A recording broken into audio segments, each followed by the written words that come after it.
मूकं करोति वाचालं पङ्गुं लङ्घयते गिरिं यत्कृपातमहं वन्दे परमानन्दमाधवम्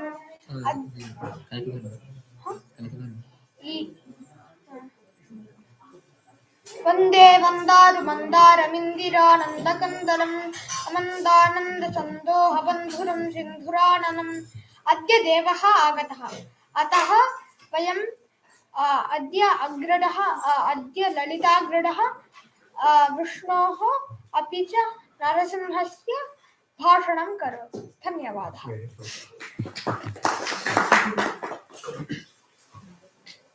श्रीगुरुभ्यो नमः। वागीशाद्याः सुमनसः सर्वार्थानामुपक्रमे यं नत्वा कृतकृत्यास्यस्तन्नमामि गजाननं। शारदा शारदाम्भोजवदना वदनाम्बुजे सर्वदा सर्वदास्माकं सन्निधिं क्रियात्। सदाशिवसमारम्भां शङ्कराचार्यमध्यमाम् अस्मदाचार्यपर्यन्तां वन्दे गुरुपरम्परां। शास्त्राब्धिपारदृश्वानं सङ्गहीनं तपोनिधिं भजे श्रीभारतीतीर्थगुरुं भद्रौघदायकं। भजे श्रीभारतीतीर्थकराम्बुजसमुद्भवं विधुचूडार्चनासक्तं विधुशेखरभारतीम्। प्रह्लादह्लादनानि प्रणतसुरगणप्राणनप्रीणनानि प्रत्यूढस्थेम भीमप्रलयघनघटाघोषणाडम्बराणि क्षुभ्यत्सप्ताम्बुधीनि क्षुरपरुषनखक्रीडनक्षुण्णशत्रोः अस्मद्भीतिव्यपोहं विदधतु नृहरेरट्टहासाद्भुतानि। श्रीवेङ्कटाद्रिनिलयः कमलाकामुकः पुमान् अभङ्गुरविभूतिर्नस्तरङ्गयतु मङ्गलम्। उभयेषां श्रीचरणानां पदारविन्दयोः प्रणिपत्य. Today we have been blessed with the fortune of having Bhagavan at our house from morning until evening, which is why we are calling this Udaya Astamana Seva. So we welcomed him into our house early in the morning with the Veda Ghosha, and the first thing that we did was welcome him with several different stotras, possibly some of the most beautiful stotras that we have found in all of Samskrita Sahitya.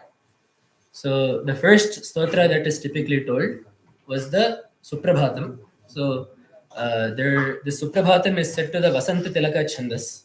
It was a novel choice at the time, but since then the Suprabhatam gained such fame and such an impact among its listeners that it became a norm to compose all Suprabhatams for all Devatas in the same Chandas thereafter.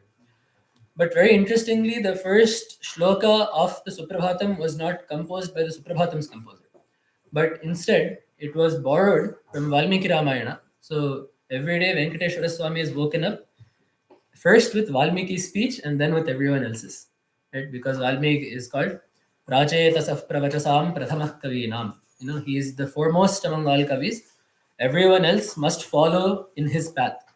Right? So Kalidas also says in Raghuvamsha, first he says that the kings of the Raghuvamsha are so great, they're so virtuous, they're so noble. So he says, my words fail to describe them. And then of course we get the question, then if your words fail, then why bother saying any words? So then he says, that is not the case. Athavak utavagdvare vamshesmin purvasudibhihi mano vajrasamutkirne sutrasyevasti megatihi. He says, a thread on its own is incapable of penetrating into a gem. But the second you drill through a gem with a diamond, a thread can follow in the path that the diamond went through. So although my speech may not penetrate the virtues of the Raghuvamsha kings, I can follow in the path that Valmiki made for me, and therefore my words may have some use. Following in that same mindset, in that same spirit, the Suprabhatam starts with Valmiki Shloka Kausalya Supraja Rama Purva Sandhya Pravartate Uttishta Narashardula Kartavyam Daivamanhikam. So, on first glance, this is a pretty self explanatory verse. So, this occurs in Balakanda after a lot of coaxing and after a lot of explanation and after a lot of pleading from many people. Dasharatha finally agrees to send Rama and Lakshmana with Vishwamitra. And on that first night, they set up camp on the banks of the Sarayu Nadi. So after that night, this is the first time that Rama is being woken up without Mangalavadya, that Rama is being woken up without Vandimagadhas, that Rama is being woken up without Chamaras. So it is a very momentous opportunity that Vishwamitra has taken. So that morning, Vishwamitra woke up, of course, before the two teenagers. And as he looked upon the sleeping Rama, the first thought, so he has to wake Rama up. But very interestingly, the verse does not start with a Sambodhana to Rama. The shloka does not start with Valmiki saying, Rama, you need to wake up. The first quarter of the verse starts off with actually what is Vishwamitra's inner thoughts. He looks at Rama sleeping and says, Kausalya Suprajaha. Now, this is what it means. Kausalya indeed has good santana. Kausalya has very nice children. So, seeing Rama, Vishwamitra did not even want to wake him up yet. He stood for a second looking at sleeping Rama, looking at that beauty.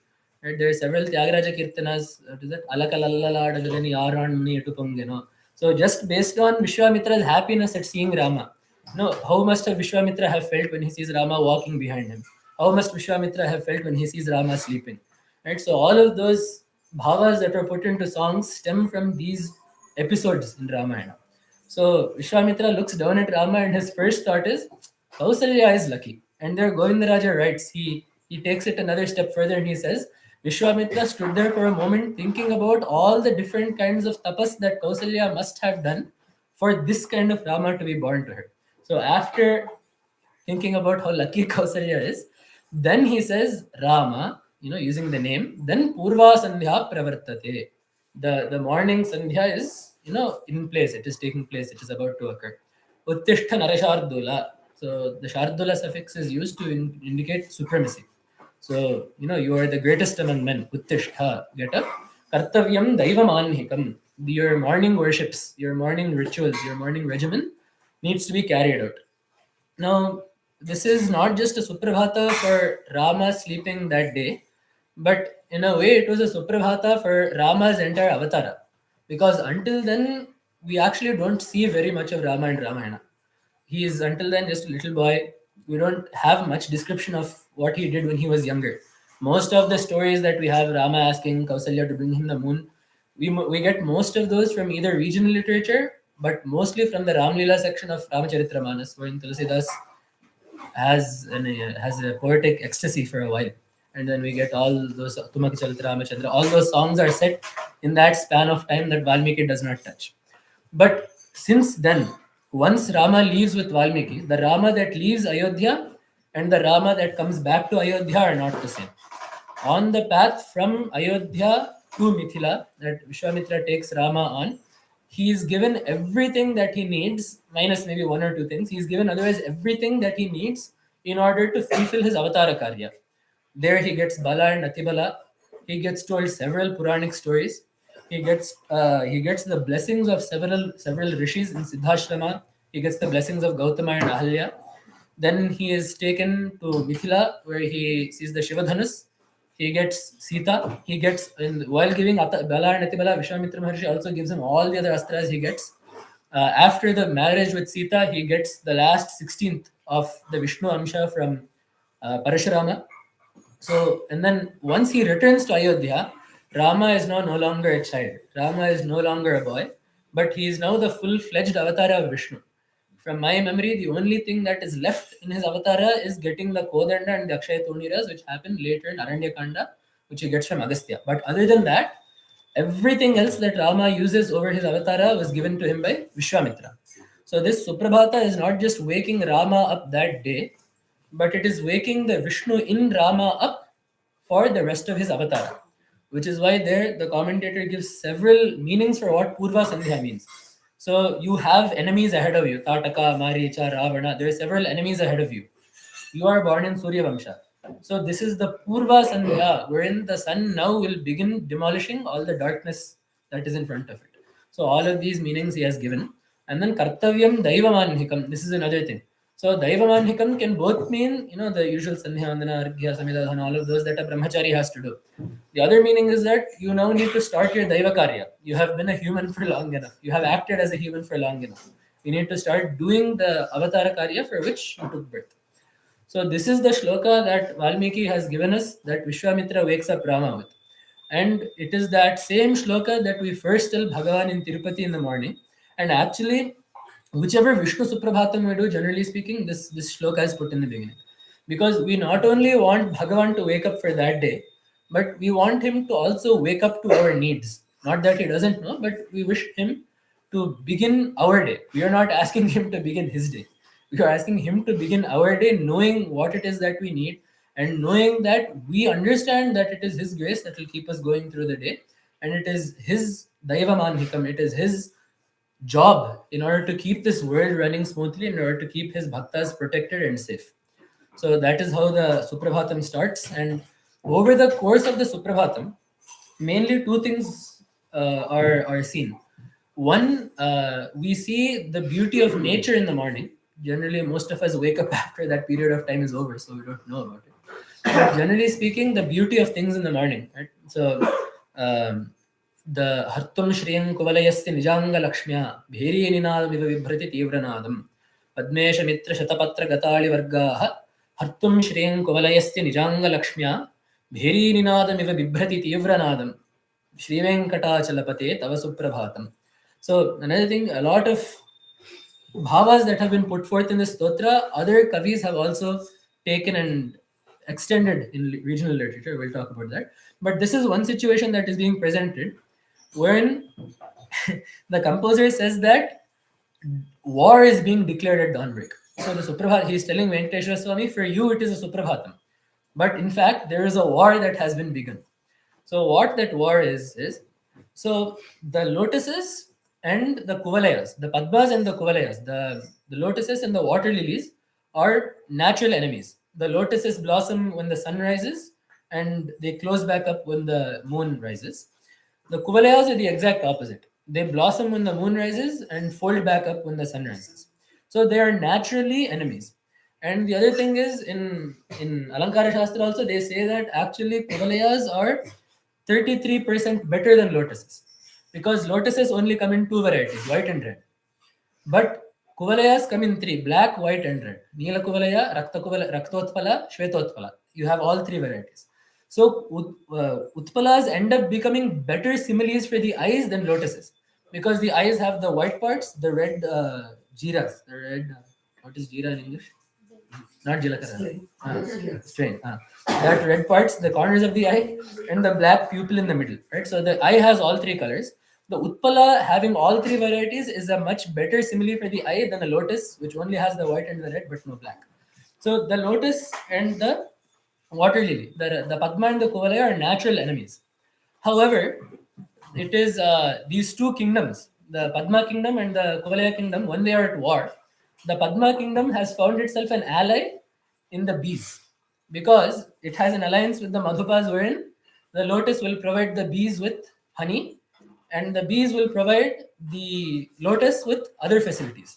So what they have said is that black color that the Kuvalayas have that the lotuses wish they had, the bees have been sleeping in the lotus all night. So the fancy here is that the bee was so intent on drinking the honey that it did not notice that the sun went down and the lotus closed on the bee. So as soon as morning happened, the lotus opened and the bee came out with a noise, the jhankara that it was making. And several bees have come out and the bees are all dark black in color. And they are all moving out of the lotuses. So what the poet says is, the bees are wishing to help out their friends, the Padmas, by declaring war on the lotuses by virtue of their color. Right? So whenever two people fight, it needs to be between equals. So these bees are dark in color. The Kuvalayas are dark in color. So So the Padmas have enlisted the bees to fight in their army against the Kuvalayas with their black color. Nijanga Lakshmiya Kuvalayanam Shriyaha Hartum, right? To snatch away the Shobha, to snatch away the splendor that those Kuvalayas have, the bees surge out of the lotuses. And for any army march, you need a cadence, you need some drum beat. That drum beat is Bheri Ninadamiva Bibhrati Tivranadam. That jhankara that they make as they come out is the military cadence to which the armies of the bees march upon the Utpalas. Right? So there are such descriptions like this, some very human descriptions too. Yosha Ganeshu Varadadhni Vimathyamane, Ghoshalayeshu Dadhimantana Tivra Ghoshaha, Roshat Kalim Vidhate Kakubhasya Kumbhaha, Sri Venkatachalapate Tava Suprabhatam. A very simple yet very heart-touching example in which it is early morning and the first thing you hear vibrating in the directions is the sound of the perugu, the curd being churned. Right? So there are these kinds of descriptions in the Suprabhata wherein nature's beauty is being explained. The other half of Suprabhata generally is meant to show us Vishnu's supremacy. So सूर्येन्दु भौम बुधवाक्पति काव्यसौरिः स्वर्भानुकेतु दिविषत् Parishat प्रधानाः तत्पादपाद चरमावधि दासदासाः. So all the navagrahas are standing before you. They are all the dasas of your dasas of your dasas. And then all the dikpalakas come and there are descriptions of all the devatas that have come to wake up Bhagavan in the morning. So the Suprabhata presents to us these two facets of Bhagavan. The next stotra we told after the Suprabhatam was the Venkateshwara Charana Prapatti. So this entire stotra is dedicated to nothing else but describing to us how beautiful Bhagavan's feet are. And there is one shloka that talks about how soft the feet are. Saprema bhiti kamala saprema bhiti priya vishesham. Saprema bhiti kamala karapallavabhyam samvahanepi sapadi klamamada kanto avangmanasagochara saukumaryo Sri Venkatesha Charano Sharanam Prapadye. So again, this is also, I guess, technically a morning scene. So morning has come. Lakshmi Devi, as usual, is pressing Bhagavan's feet. But Bhagavan's feet are very soft. They're very tender. She doesn't want them to bruise. So as she is pressing his feet, there are two qualities that she has. Sap prema bhiti. She is pressing his feet with love. Usually whenever the kids are angry at the parents and the parents ask their kids to press their feet, there is a lot of anger when the feet are pressed. But this is not the case here. Right? She is very lovingly pressing Bhagavan's feet. So prema is there. Bhiti is also there. She is worried that if she presses too hard, if she presses the wrong nerve, if she folds the toe the wrong way maybe, it may hurt his feet. So prema and bhiti both are being shown. So Devi is being doubly as cautious as she presses his feet. And it is samvahana. Samvahana is a massage. So although the feet are being massaged with love and fear, with doubled care, even then klamamadadhano, even then his feet are still turning a bit red. His feet still are experiencing some stress, even though it is Lakshmi's hand that is pressing with that amount of tenderness. So therefore the poet says that his feet are avang manasagochara saukumaryo. Neither speech nor mind can talk about how sukumara his feet are. Neither speech nor mind can say how soft and how tender and how mrudu those feet are. So it is those feet of Venkateshwara that I seek refuge in. And then in the middle there are also some Vedic references that are made. Vishnof pade parama ityudita prashamso yo madha utsa iti bhogyataya pyupattau bhuyastatheti tava panitala pradishtau Sri Venkatesha Charanam Sharanam Prapadye. And so what the poet is saying here is, I seek refuge in those 2 feet which are being shown to us by Bhagavan. Right? One of the nice things about Venkateshwara Swami is that it is not even necessarily an Abhaya Mudra or Varadahasta, but more so in many places it says, Dishate. He is showing us, look, this is where you should be focusing on. Do not look at Lakshmi next to me. Do not look at the ornaments on my body. Do not look at my ayudhas. Look at my feet. That is where your refuge lies. Right? So that is what his hand is showing us. So, not only Vishnu's hand, but Veda itself is pointing us to Vishnu's feet, says the poet. So first I will tell the mantra with the Sayana Vyakhyana, and then we can talk about how the poet adapted it for his own purposes. Right? So the mantra is Vishnof pade parame madhotsa sahi bandhuritha. Vishnoh Pade Parame Madhva Utsaha. What is the beginning of that mantra?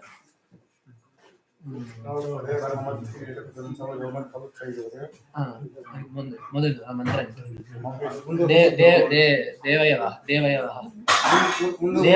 ದೇವಯವೋ ವದಂತಿ ಉರುಕ್ರಮಸ್ಯ ಸಂಬಂಧಿತ. The beginning of that mantra. Vishnu Sukta. That mantra, Vishnu Pade Parame Madhvatsaha, is the last line of the mantra. There is the line comes before because there is an anubandha. So basically it talks about Vishnu's feet. Yatra devayavaha madanti. So devayu is someone who is godly, someone who has daivi sampatti. So yatra devayavo madanti, that Vishnu sthana, here pada in the Veda means sthana. Vishnu sthana is that place in which people with daivi sampatti madanti, that is where they find happiness. Urukramasya, so urukramasya sthane madanti. And then sahi bandhuritha, because he gives us that sthana, wherein people can delight, he is bandhu. Sahi bandhuritha. Itha is in this way. And then Veda says, Vishnoh Pade Parame Madhva Utsaha. So in that Vishnu's Paramapada, Vishnoh Parame Pade, in that Vishnu's Paramasthana, in that Vishnutva, in that Vishnu's Ayujya, there you find Madhva Utsaha. Madhva is Madhunaha, Utsaha Pravaha. So it is in that state of Vishnu that you find a stream, you find a current, you find a river of Madhu, of happiness. Right? So that Vishnutva, that Sayujya, because Bhagavan is Sachidananda, when you attain Sayujya with Vishnu, that Ananda is second to none. And because he gives us that Ananda that does not have Punaravritti, right? Nacha Punaravritti is what Veda says. Because he gives us such an Ananda Sthana that does not have any repeats, he is the best Bandhu that we have. Sahi Bandhuritha. Right? So this is what the mantra comes in the Rik Samhita. But when adapted to, the poet is not talking about Vishnu Sthana. The poet wants to talk about Venkateshwara's feet. So when he adapts it, he says Vishnoh Pade Parame. He says in Vishnu's Parama Pada, so meaning in Vishnu's feet, which are supreme, there Madhva Utsaha, there is found a stream of happiness. So this is talking about the bhakti. Right? It is in Vishnu's feet that you find the happiness of thinking about them. And which is why he says Vishnoh Pade Parame iti udita prashanso. So first of all, Veda has told us that these feet are supreme because they have said Pade Parame. Through Samanadhikaranya, Veda has told us that these padas alone are Parama. And then in the second line, Yau Madhva Utsaha iti bhogyatayapyupato. So, these padas may be Parama, but if they are not available for us to be enjoyed, they are of no use to us. But that is why Veda has told us that they are bhogyataya upato. These are bhogya padarthas. These are to be enjoyed. These are things that we can avail ourselves of. These are things that we can gain something from. So through this mantra, bhogyatayapyapato, and then Vishnu is putting his stamp on it. He's saying bhuyaha tatha. So saying, yes, this is correct. Tava pani talapradishto. So that is why Vishnu is showing us his feet, because his feet are Paramapada, and because we find happiness in it, Vishnumurti himself is reaffirming what the Vedas are saying and showing us his feet, telling us to seek refuge in them. Right? So the poet put several such aspects of both poetry and some Vedic references into that, and that is the tiru, that is the way in which the Charana Prapatti runs. And then in the Suprabhata Sevas, the last thing we usually tell is the Mangala Shasana. So in the Mangala Shasana, there are several shlokas, all of which are very nice. But the last shloka is the one that we hear the most. And I have seen a lot of people misinterpret it, so we can just talk about it right now. All the Visheshanas in the last shloka are not meant for Venkateshwara Swami. That is, most people think because we tell that as a Mangala shloka, that all the words in this shloka apply to Venkateshwara Swami. All the words in that shloka apply actually to the acharyas that guide our path to Bhagavan. Mangalashasanaparihi madacharya purogamai sarveshya purvairacharyehi satkrataya. So until satkrataya, there is no word in this shloka that talks about Bhagavan. Satkrataya astu mangalam. But who is he? Satkrita means someone who is respected by, adored by, revered by. Who is he adored by? Mangalashasanaparihi.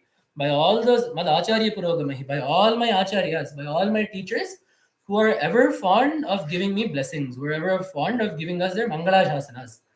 This is doubly interesting because Sannyasi is the only, or at least in Advaita Sampradaya, the only Ashirvachana that a sannyasi is supposed to do is the Narayana Smarana Purvaka Ashihi. So when they do Ashirvachana, they should only say Narayana Narayana.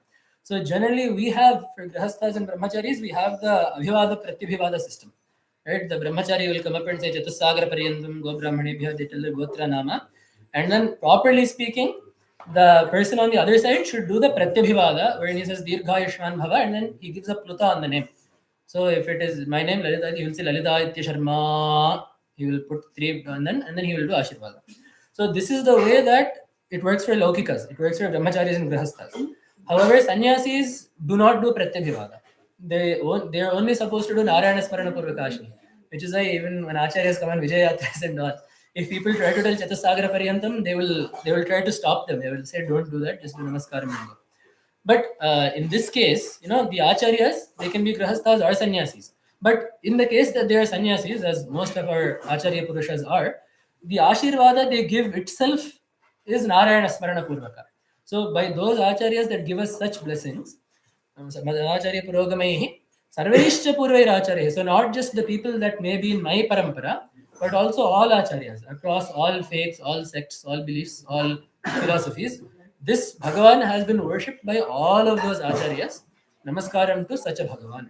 So the Mangala Shasana also talks about more or less the same thing.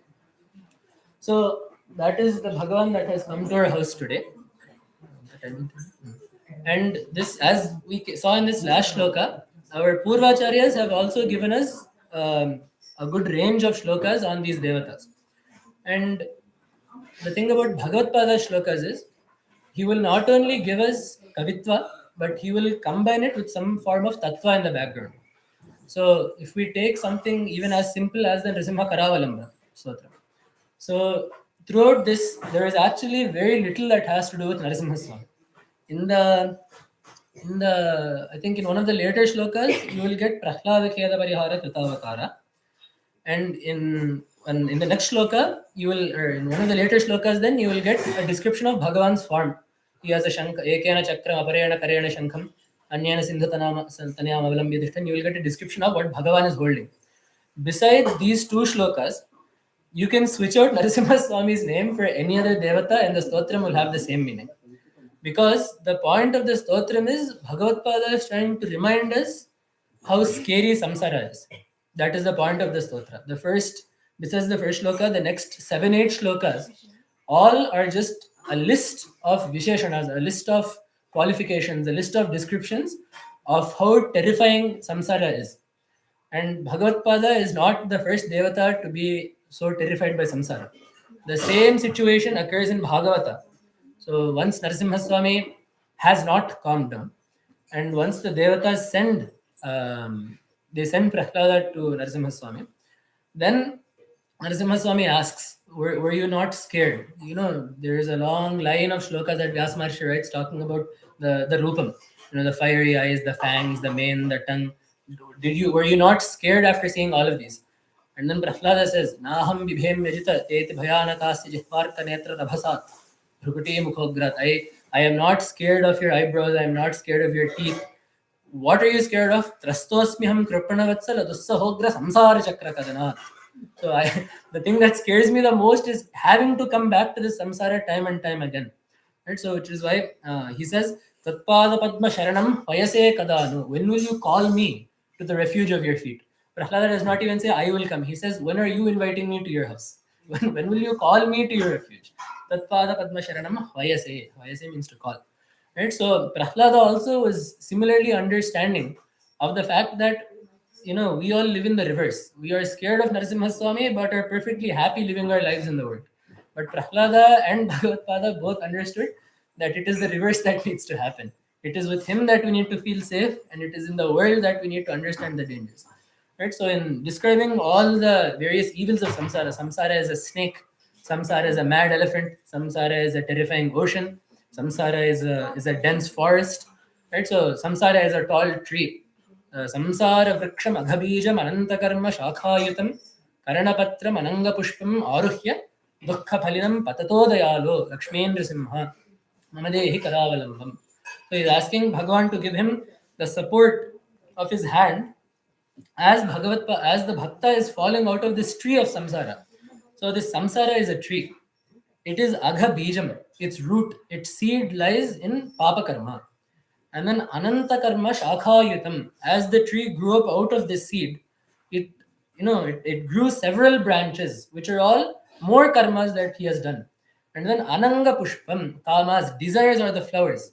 And then the flowers eventually at some point turn into fruits, the fruit of which are aruhya dukkha phalinam.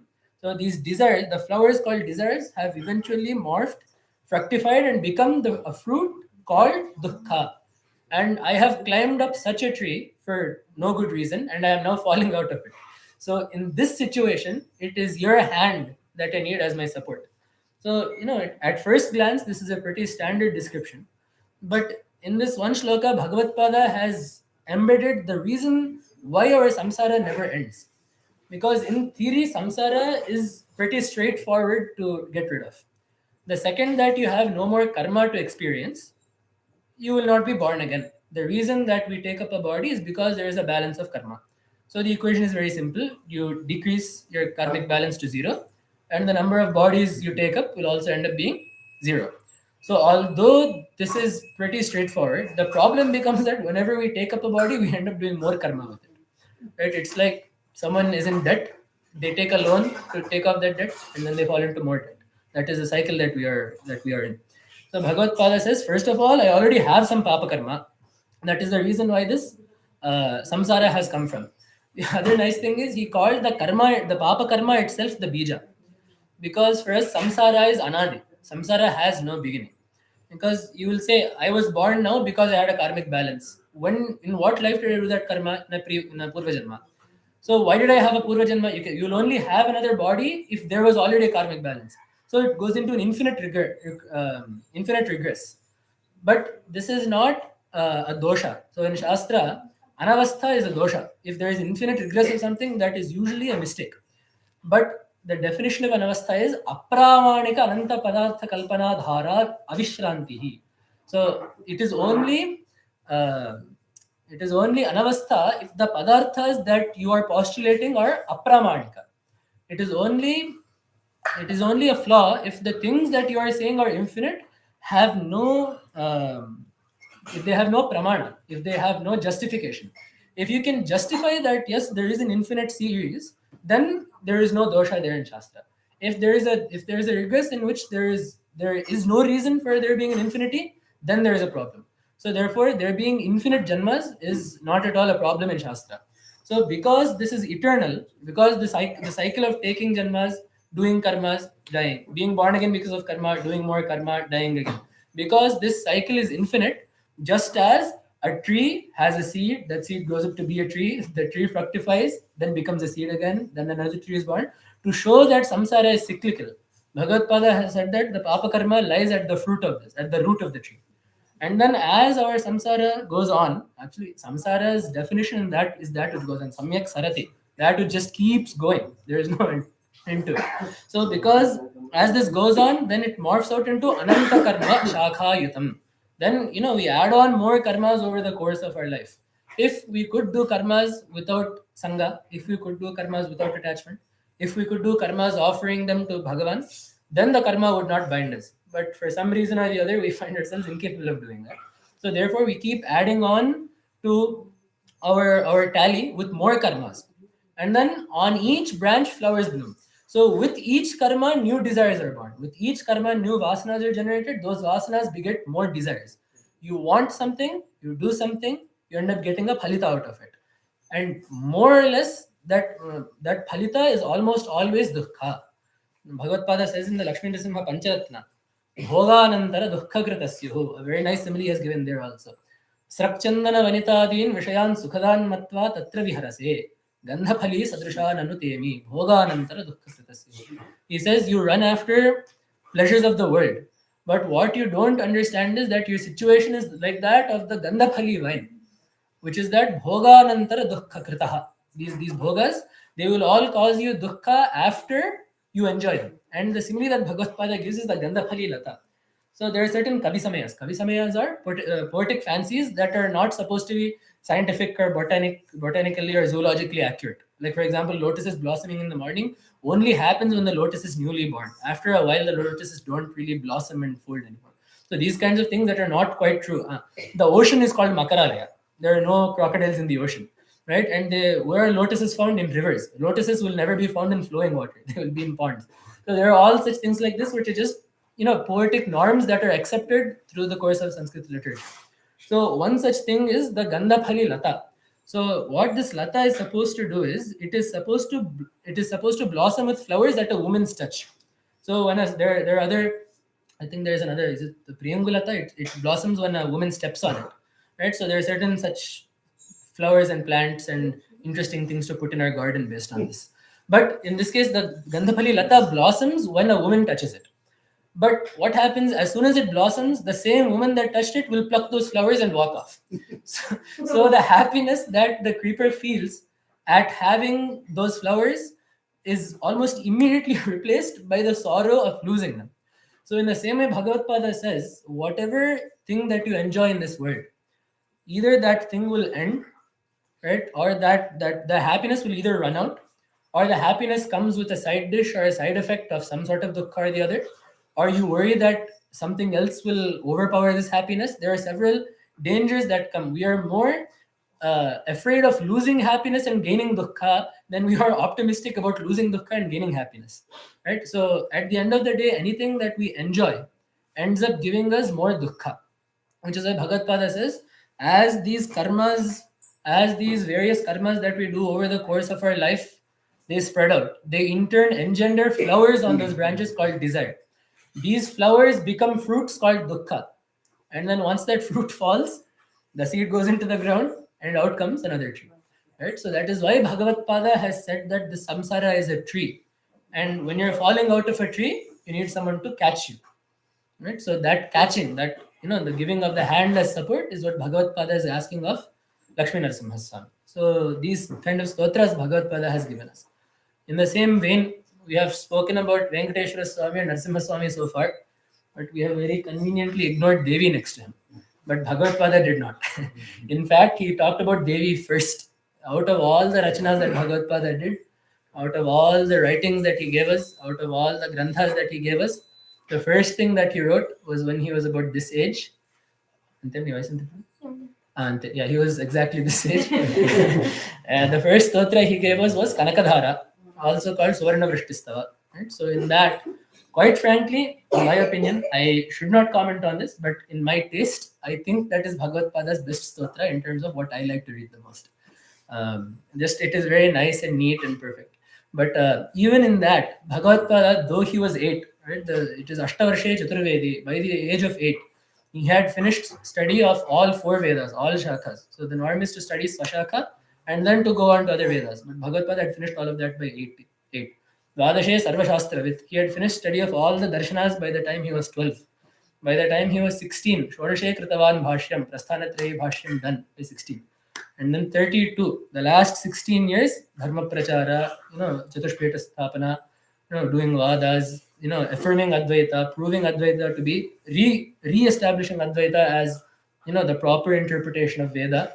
That was the course of the last 16 years of his life.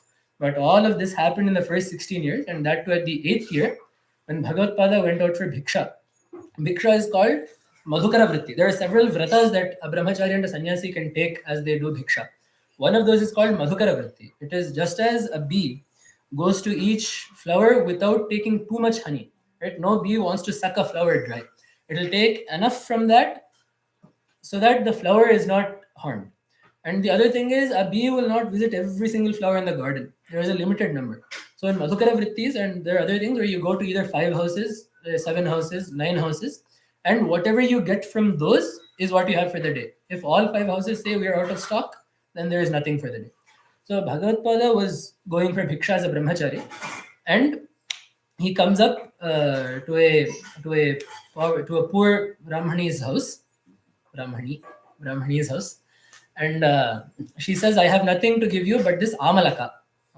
So amalaka is a gooseberry. It is also called dhatri phala in Sanskrit. Dhatri phala. So she gives that, and Bhagavad Pada, all the defining nature of Acharya Purushas is already that they have great mercy towards us, which is why they give us all these writings.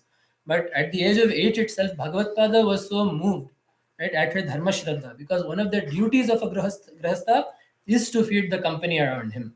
Right? When we told Annasuktam today, right, we said, Annam bahukurvita tasmad yayakaya cha vidhaya bahpannam prapnuyat aradhyasma annamitya chakshate. This is one of the foremost duties of a householder, in that the society pivots around the grahastha. It is on the grahastha to support both the vanaprasthas, sannyasis, and the brahmacharis. Because the brahmachari and sannyasi are not supposed to cook, vanaprasthas are in the forest. So the sustenance of the rest of the society is focused on the grahastha. So tasmat annam bahukurvita. Therefore, it is the grahastha's duty to make sure that they have bountiful stocks of food, to make sure that they have enough to give everyone, not just eat themselves and give. Tasmad yayakaya cha vidhaya bahpannam prapniyat. Therefore, Veda says, do whatever you have to do. Do whatever you have to do.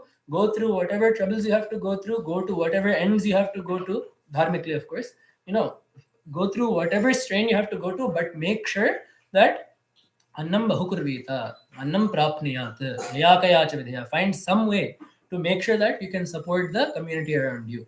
Because aradhyasma annam itya chakshate. Food is so greatly worshipped, revered. Aradhi, right? Aradhana, that same dhatu, right? The rad dhatu. Aradhi is the karmani. So because it is so, greatly worshipped, because it is so revered, because it is so important, we are calling this anna, right? And then so that brahmani had realized how important that duty of feeding those brahmacharis is, right?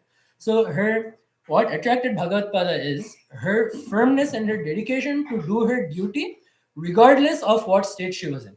Whatever much she could offer, she felt it her duty to do that and gave that. So that chitta shuddhi, that shraddha, that dedication to her duty is what captivated Bhagavad Pada, and obviously she was poor. So being very moved emotionally, he implores. There, Vidyaranya Swami very nicely writes. Vidyaranya Swami doesn't say that that Bhagavad Pada prayed to Lakshmi. He says he prayed to Murabhit Kutumbinim. He says he prayed to the Grihini of Vishnu. So there is a difference between saying Lakshmi, and there is a difference between saying the Grihini of Vishnu. Because when she is the Grihini of Vishnu and Vishnu is the Yajamana, Vishnu's house is the world. So when Devi is the Grihini of the world, whose job is it to make sure that everyone in the world is well fed? So the onus is placed on Devi. When she is the Kutumbini, it is her job to make sure that her Kutumba is well fed and well provided for. So Bhagavad Pada did prarthana of her. There is also a small tantric thing here wherein the Devi that is described in this is very, very close to the Devata called Kamalatmika. Right? So in the Dashamaha Vidyas, the 10th one, the one that is most resemblant and basically identical with Lakshmi, is called Kamalatmika. Her Vidya is also called Shri Vidya, interestingly. But she is described in the exact same way that Bhagavad Pada talks about her in this stotra. The Salasijinlaye, in a lotus, Saroja Haste with lotus in their hand, Dhavalatamam Shuka Gandhamalya Shobhe with white clothes. Right? Usually we see Lakshmi Devi wearing, usually red is the color that we associate, but here she's wearing white. Right? And then also the Dighasti Kanaka Kumbha Mukhavasrishta Sarvahini Vimalachari Jalprutangim. The Diggajas are all coming and pouring Ganga Jala on her. So this form in Tantra is identical with the Kamalatmika Devata. And one of the siddhis that Kamalatmika gives is the ability to generate a rain of gold. This Suvarna Vrishti is a siddhi of the Kamalatmika Vidya, which is why Bhagavad Pada did this. And we also see this repeated in history when Vidyaranya Swami, when Harihara and Bukkaraya want to start Vijayanagara, they need some, root investment. So that was seed money. So that was the seed money was given by Vidyaranya Swami through this Kamalatmika Vidya. So the same thing happened there, it is said. So Bhagavad Pada does that, and Devi gives the rainfall of gold. And in Digvijaya, there is another point there wherein Devi says, she comes to Bhagavad Pada and she says, see, it is not like I like one person and don't like another, which is why these people are poor and these people are rich. Right? Name dveshyasti napriyaha. That is very straightforward. Right? I have known that there is no one that is more to me than someone else. There is no one that is less to me than someone else. I don't have any inborn liking for someone. I have no inborn dislike for someone. It is Ye bhajanti tumam bhaktya. However you come to me, that is what is reciprocated. But generally speaking, it is our own karma that Bhagavan deals out to us, right? Vaishamya nairghrinyena sapekshatvat is what Badarayana writes in the sutras. There is no Vaishamya. Bhagavan has no particular fondness for anyone. And there is also no nairghrinya. Nairghrinya is pitilessness, being merciless. It is not like Bhagavan is also very cruelly intent on making some people suffer. Right? It is sapekshatvat is the reason that Badarayana Maharshi gives there in the sutra. That is a Samadhana Grantha. So sapekshatvat means because it is relative. It is relative to the karmas of each jiva. It is relative to the karma balance of each individual. It is relative to watch what each jiva has sowed for him or herself. Right. So Devi comes to Bhagavad Pada and says, see, I would very much like to give them whatever it is that you asked for. But the fact remains that in their past lives, they did not give anything to anyone. So they need some, what stock do they have for them to exchange into money today? Right? So there's another shloka. Mritam sharira mutsrijya kashthaloshtha samam bhuvi vimukha bandhava yanti dharmastam anugacchati. So once this body falls off, all the family members leave it in the graveyard. Kashthaloshtha samam, as it were a rock, as if the body were sticks. They leave the body there and they will go. Vimukha, they don't even look back. But the thing that comes with us is dharmastam anugacchati. Dharma follows us from life to life.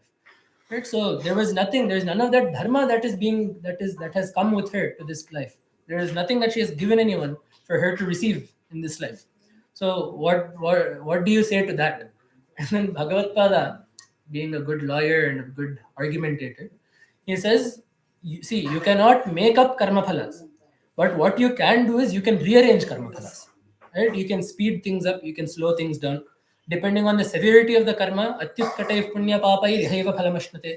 Depending on how severe certain karmas are, they can be added to your prarabdha stock instead of going into your sanchita stock. Right? So certain what do you call experiences exist with karma that they can be tempered down. So where you're supposed to lose a leg, you can just lose a finger. Right? Things like that. You can mollify the effects of karma. You can redirect them. So what Bhagavad Pada says is, see, she did not give anything to anyone then, but she gave me an amalaka now. Right? So this, like YouTube videos, right? There'll be one scheduled to release in a bit. So whenever this punya is scheduled to release, move that up to now.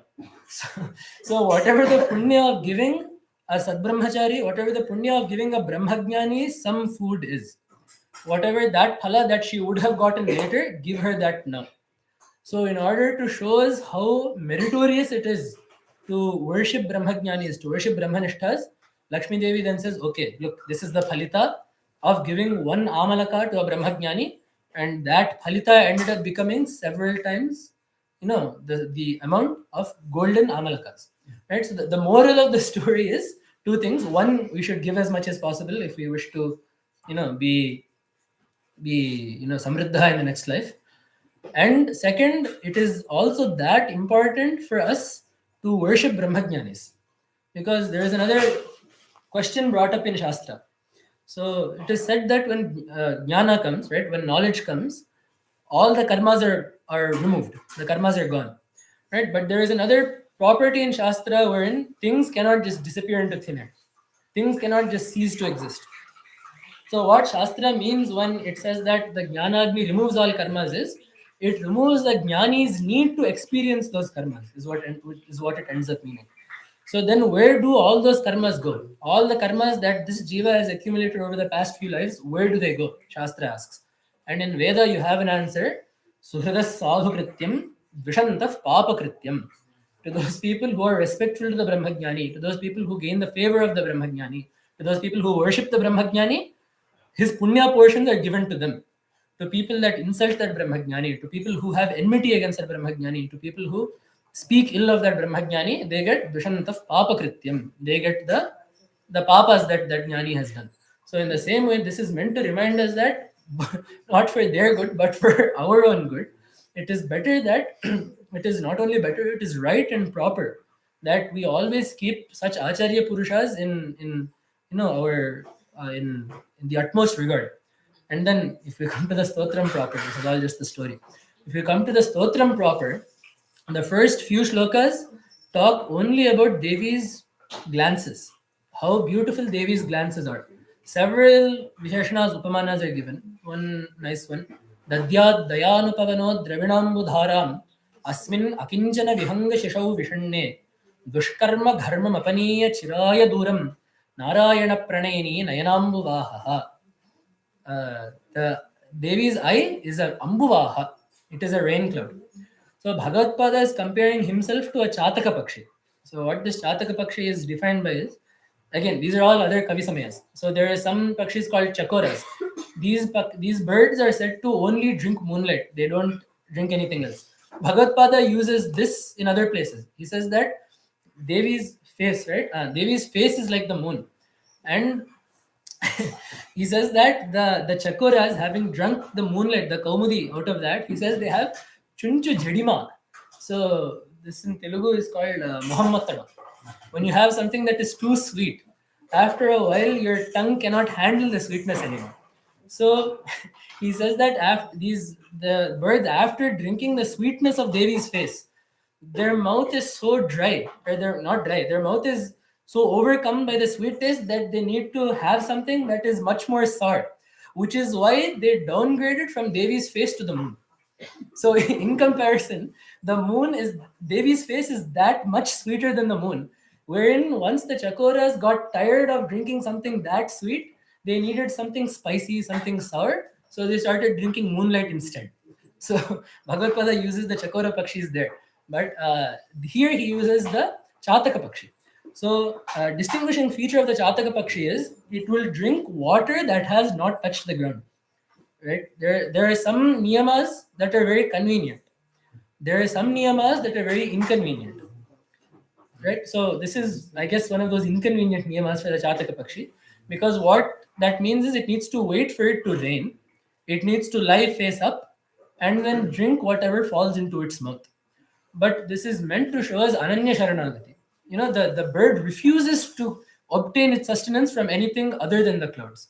In the same way, a true bhakta, someone that has properly, prarabdhaya samarpitam sapuhu, someone who has properly left his body to his karma, who has properly left his welfare to Bhagavan, he will not look for someone else to sustain him, which is why Vedanta Deshika writes in his Kshoni Korna Shatamsha Palana Kana Durvara Garvanala Kshuddha Kshitindra. He says, I Dhanyan Chatu Rachana Dhanyan na Manyamahe.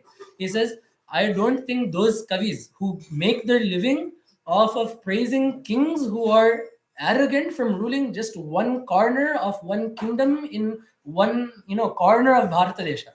So there is this globe. Within that globe there is Asia. Within Asia there is India. Within India there is a state. Within that state there is some corner. This fellow is ruling that, and from ruling that itself he is so proud and arrogant.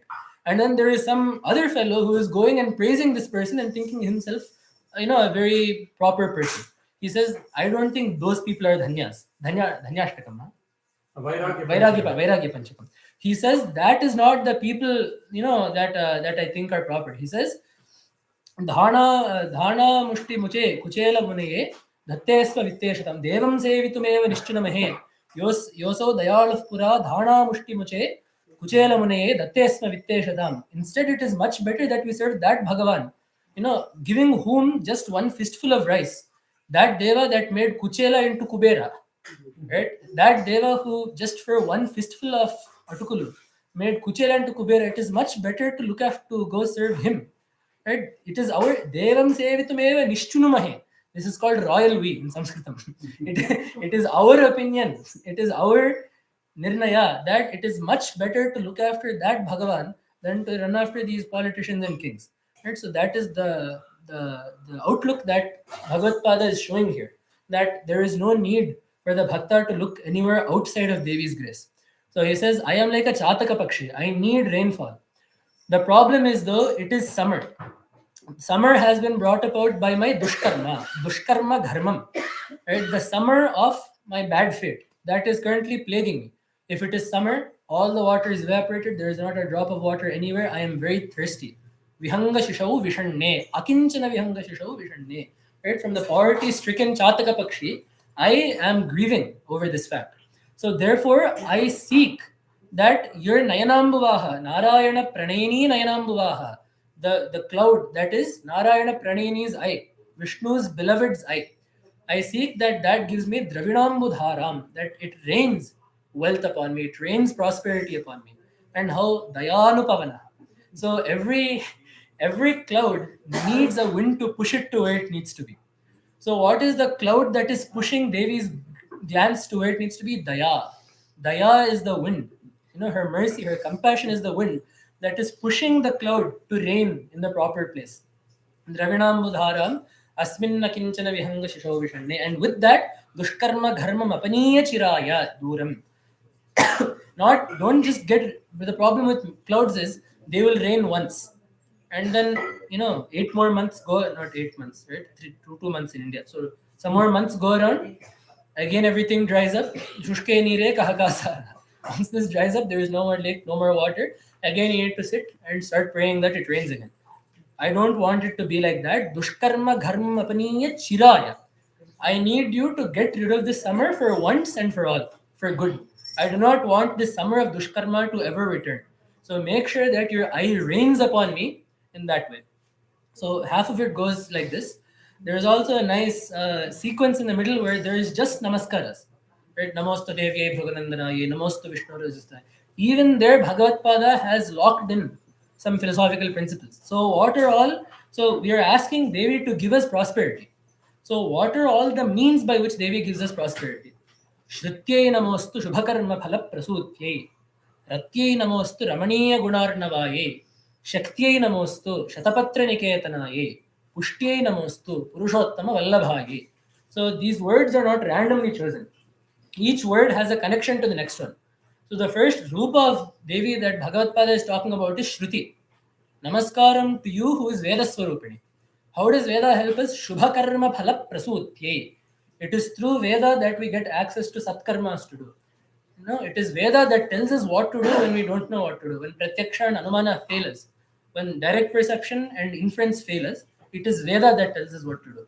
Right? So it is Veda that tells us what shubha karmas to do, which is why we use Veda mantras during puja. So namaskaram to you, who through the form of Veda gives rise to shubha karmas. Shrutyai namostu shubha karma phala prasotyai. And there is another aspect that Bhagavad Pada talks about here. We may have all the satkarmas in the world, we may have all the luxuries in the world, but there is no use of it if we do not have the proper qualities necessary to enjoy it. Which is why the next line is Ratyai namostu ramaniya gunarnavaye. Ishtam is Devi's form. Being dear, dearness, pleasingness, being pleasant is Devi's form. And this pleasantness is of the form of what? Ramaniya gunarnava. All the qualities that make us desirable, right? Which is why in Devi Ashtotram, right, we get Straina Saumya. Straina refers to female qualities. She is Saumya. Straina has many meanings. Pretty much all the Tadhitarthas work for Straina. Striyam Bhavaha, Striyam Hitaha, Striyaha Bhavaha. All of these work for Straina. But in that case, she is very pleasant due to her having Straina qualities, three qualities. What are those qualities? In Gita, Bhagavan says, Kirti Shrir Vakcha Narinam. Right? So Kirti, Shri is Shobha. Vak, the ability to speak nicely. Shrir Vakcha Narinam. Smritihi, good memory. Medha, the ability to understand what you have learned. Dhritihi, retention. Kshama, forbearance. All of these are, Bhagavan says, these are exclusively feminine qualities. These qualities are found more in females than men. I am bringing this up because here, when Madhusudan Saraswati is writing his Bhashya, for those people that say that the Shastras are not feminist, Madhusudan Saraswati writes here, those qualities by which even having a resemblance of people become very dear are found only in women. That is what Madhusudan Saraswati writes. So even if it looks like you have some of these qualities, you become very dear. But women have all of these qualities to the fullest extent. It was what Madhusudan Saraswati wrote there. So all of those qualities go into Devi's form of being Rati, being Preeti, right? That Rati is a Sthai Bhava Shringara, right? Yeah, the quality of being dear is Devi's form. That is another form. Ananda itself is her form. And then Shaktiyai namostu shatapatra niketanaye. The next thing is, it is nice to have good qualities. It is nice to know what good karmas to do. But if the body refuses to cooperate, all of these become, vyartha. So she is Shakti seated in a Shatapatra. So she is Shakti seated in Shatapatras or lotuses. But the word Shatapatra points to a different meaning. So all the chakras in our body are called either chakras or padmas. If they're aras, they're called chakras. If they're dalas, they're called padmas. Right? So sahasra dala padmastha, we get it. So all the chakras are either padmas or chakras. All the chakras, all the Swadhisthana, Anahata, Manipura, all of those are referred to as chakras and padmas. Devi is a devata at each point in the body, at each chakra or in each shatapatra, in each padma across the body. Devi sits there, giving us the Shakti for each part of the body to work. Right? Because when you have the Mooladhara, wherein Swapisha Kulakunde Kuharini, wherein the Kundalini is seated, and when you have the Sahasrara, wherein all the yogic flows of the body converge, giving the rest of the body Shakti. Right? That is why Bhagavad Pada says, Sudhadhara Saresh Charana Yugalantar Vigalitai Prapancham Sinchanti. Bhagavad Pada says, your feet in the Sahasrara, they drip Amrita to the rest of the body, by which the body becomes active, by which the body has energy, by which the body is able to perform whatever it needs to do. Right? So it is Devi seated in the Sahasrara, which is the main Padma, that allows all the other chakras and by extension the rest of the body to function. So another form of Devi that we can look at is Shaktye Namostu Shatapatra Niketanaye. Namaskaram to you, Shakti, who is seated in all the chakras. And then in the end, he says, Pushtye Namostu Purushottama Vallabhaye. This is a summary statement. So you are Pushti. At the end of the day, you are prosperity, you are Sobhagya, you are, you are fullness, you are sustenance. And this is because you are Purushottama's Vallabha. Right? Tvam Mata Sarvalokanam Devadevo Harif Pita. Tvaya Etad Vishnuna Chamba Jagadvyaptam Characharam. You are the mother, Vishnu is the father. By you two, this entire world is being run. So when Vishnu is the Yajamana of the three worlds, it is Devi, as we said, Murabhit Kutumbini, as his Kutumbini, whose responsibility it is to give the three worlds pushti, to give the three worlds sustenance, to give them whatever they need, either as Shruti, as Rati, as Shakti, through whatever form it be. So in this way, Bhagavad Pada, through the course of Kanakadhara, gives us several aspects of us to think about, whether it be poetically, yogically, philosophically, or just even morally. So with these stotras, it is Bhagavad Pada gave us these stotras both to learn and to understand. That is, I think, something I tell every time. I'll end up telling it now also. You need to both learn it and understand it, because at the end of the day, ya adhigata vidya viryavattaram bhavati, viryavattara bhavati. Patanjali says in Mahabhashya, it is not enough to just learn something, but if you understand what you know, that is when that it becomes viryavattara. That learning engenders a certain shakti in the adhyata. It engenders a certain force of expression, a certain clarity of thought when you know what it is that you have learned. Right? And that aside, it is also Bhagavad Pada did not write these stotras for himself. Bhagavad Pada did not write these stotras to show off his poetic genius or his philosophical prowess. He wrote it so that we can learn, understand, and apply them as necessary. So when Bhagavan comes to our house, these are all ghattas, these are all events wherein we are reminded that although he may come to our house every now and then, he is supposed to be in our thoughts at all times. Right? So whether it be the Charana Prapatti wherein we look at his feet, or whether it be in the Mangala Shasana wherein very weirdly we are asking Mangalam to happen to him. Right? There are two expressions in Shastra that still make me laugh. We will say someone Jayati, or Vijayate Gopala Chodamanihi, right? Or Jayatu Devo Devaki. We say victory to you. Every time we do something, we go begging to him. Even if the kid has to write an exam well, we go to Tirupati and say, we need your grace to do this. But somehow we think that we can say, now I'm letting you be victorious. You go have Jaya. But what it means there is, Jaya means Itarapekshaya Utkarsha. This is Jaya. So surpassing something else is Jaya, right? If two people fight, the person that surpasses the other is the person that has Jaya. So when we say, Vijayate Gopala Chodamani, we're saying, may Bhagavan surpass everything else in my mindset. I do not want him to be shadowed by anything else in my mind. right? And I guess the same thing goes for, may Mangalam happen to him, also carrying the same weight. So even when we're telling the Mangala Shasana, or when we're asking for him to give his support in the Narasimha Karavalamba, or when we're asking Devi's glances to graces in Kanakadhara, right? It is the same bhakti that needs to flow through us every time, whether Bhagavan is here as the Archa Murti or whether he is in us as the Antaryami. Right? So with these few words, offering them to Bhagavan, I will wrap up here. केशा वाङ्मयी पूजा श्रीमच्छङ्करपादयोरर्पिता तेन देवेशः प्रीयतां मे सदाशिवः माता नृसिंहश्च पिता नृसिंहः भ्राता नृसिंहश्च सखा नृसिंहः विद्या नृसिंहो द्रविणं नृसिंहः स्वामी नृसिंहः सकलं नृसिंहः इतो नृसिंहः परतो नृसिंहः यतो यतो यामि ततो नृसिंहः बहिर्नृसिंहो हृदये नृसिंहः नृसिंहमादिं शरणं प्रपद्ये. सर्वेषाम् आगमनार्थं धन्यवादः.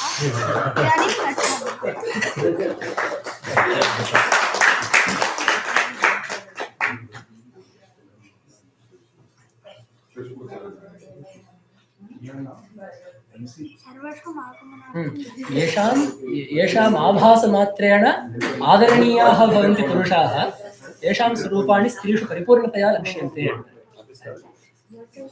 Thank you, MC. Ma, come here. Okay, where you want to sit? No, I just put the. Oh, okay.